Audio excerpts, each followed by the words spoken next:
From Saigon to Sacramento, welcome and welcome back, fellow fans of Clash of Clans, to your favorite series and mine. It is the free-to-play, completely free Town Hall 15, the 295th.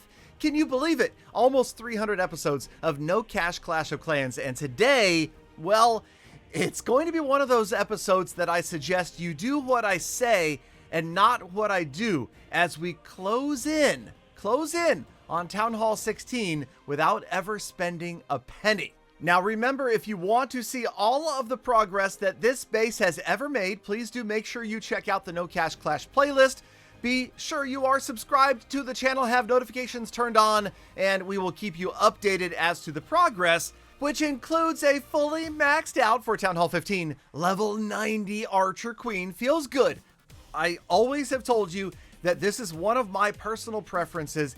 Get your heroes maxed out as quickly as possible. So the Archer Queen now available for the remainder of my time at Town Hall 15. We've got an expo underway as well, and we are going to be fast forwarding through a ton of footage today, about a month's worth of content coming your way. And yes, all of the heroes are seeing upgrades in today's episode, as well as the wall grind kind of getting mixed in amongst the other upgrades. Obviously, we're trying to focus on those big defenses, but we want to keep the walls progressing so that we're not left with hundreds of walls when all of the defenses are done. And I think that is something that just makes the general upgrade experience better for everybody. There's my level 85 Barbarian King. Now, obviously, since the clan I belong to is not all that serious about clan wars, I don't have to worry about getting approval from leaders and co-leaders or timing my hero upgrades so that I only have one or a particular hero down during non-wartime.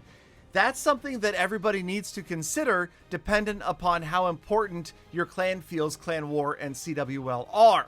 So at the very least, I think most clans would rather you not have your heroes down during CWL. And also, if you recently saw the Clash of Clans Q&A, they did admit and reiterate that no, they are not planning on ever making heroes available for wars while being upgraded. And they were also very honest about the true fact that most players play more right before or right after their heroes go through an upgrade.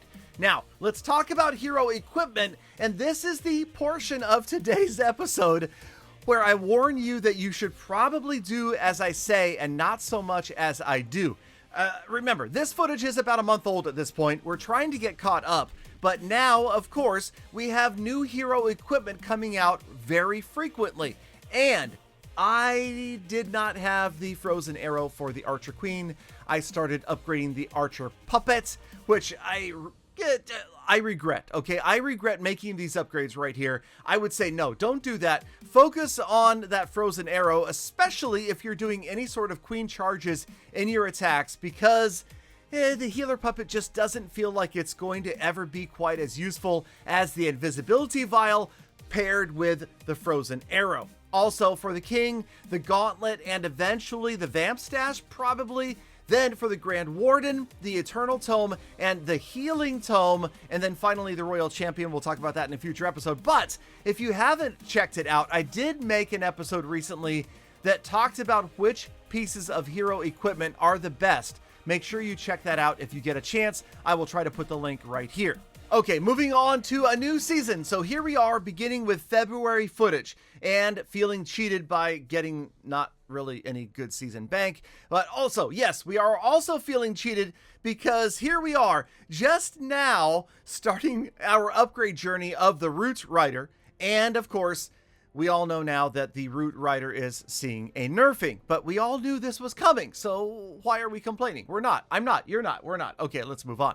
Let's get some walls done. Let's get some more upgrades done. You can see that I do have a lot of loot. And of course, we are going to be collecting Clan Games rewards in just a moment. So again, if you watch the series and you've seen the playlists, you can see that I have accounted for every single gem, every single upgrade that we've ever made is right here. It's all here. And yes, runes and books are very valuable to a free-to-play player. And since we don't get any discounts from the gold pass, we might as well just go ahead, pop on in, and use that rune of elixir right at the beginning of the month. So we're going to, again, try to keep the builders occupied as best as possible. You might have noticed that from clip to clip in today's episode, not every single builder is occupied, and that has become a little bit more of a challenge with so much going on in Clash of Clans right now, with all of the updates, with all of the events, with the hero equipment, with the multiple series, the multiple accounts I'm trying to run.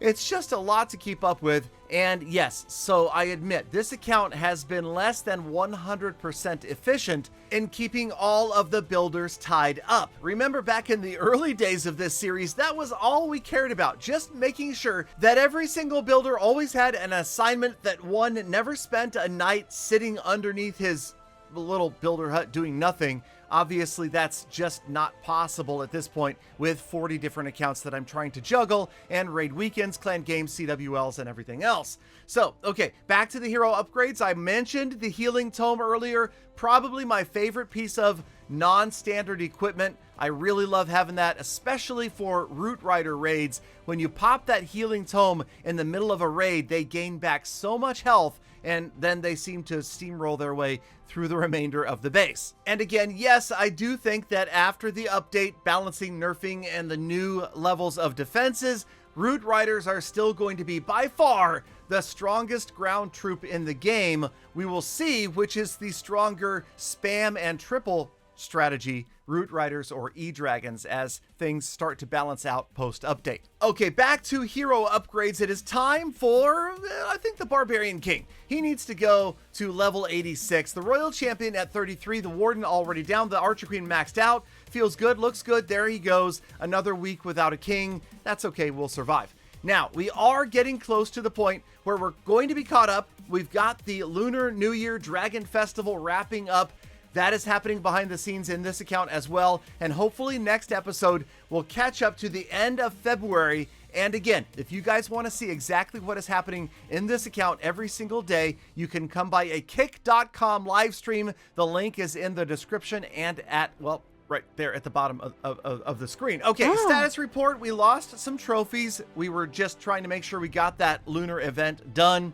We also gained in gems back up to almost 1,000. Like I mentioned, every single hero gained at least one level in today's episode, and the wall grind continues. We got from 250 walls down to only 239 in today's episode. Thank you, Galadon, for sticking around all the way to the end. You know I love, think about, and appreciate every single one of you every single day.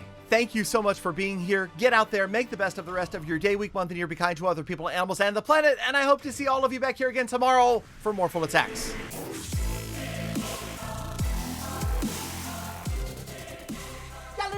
Galadon, the story of your life. Do as I say, not as I do. Ever get tired of making mistakes, Galadon?